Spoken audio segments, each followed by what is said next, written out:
is one that is certainly timely in terms of the vast variety of music that black folks have been involved in.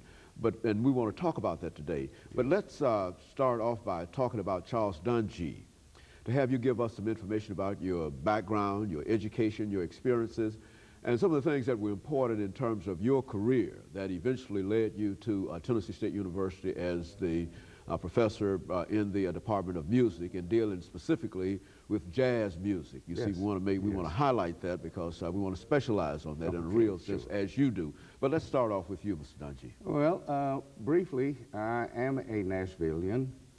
I started playing professionally at the age of 14.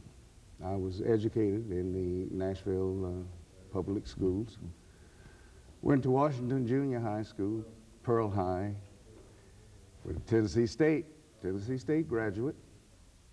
I was influenced by musicians and educators in the community that were professionals at what they did, but saw something in me that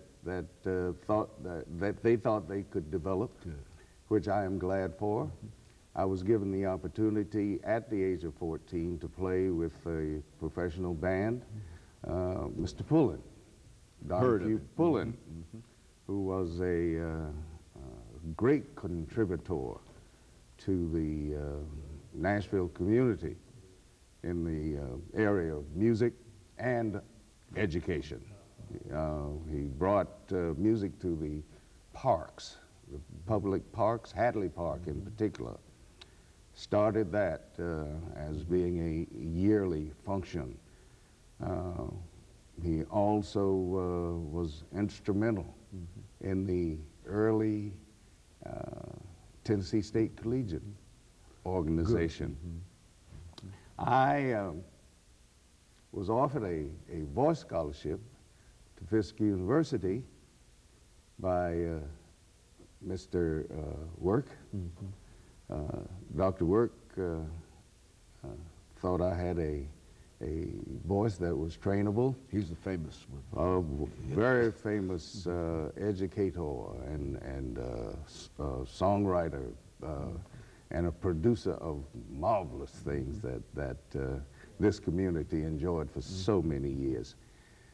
I turned Dr. Work down, his offer, because I wanted to come to Tennessee State and study the bass.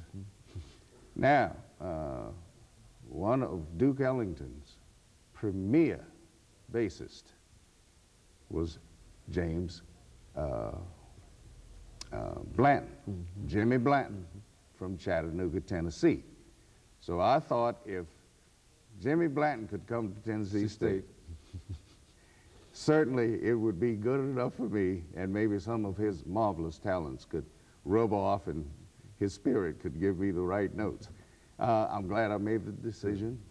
I had wonderful training here through Dr. Smith, W.O. Smith, who was just coming on board when I came in as a freshman. I went on to study privately with George Zimmerman, who was on faculty at the Juilliard School. That's the music school of Columbia University in New York. My other experiences were with various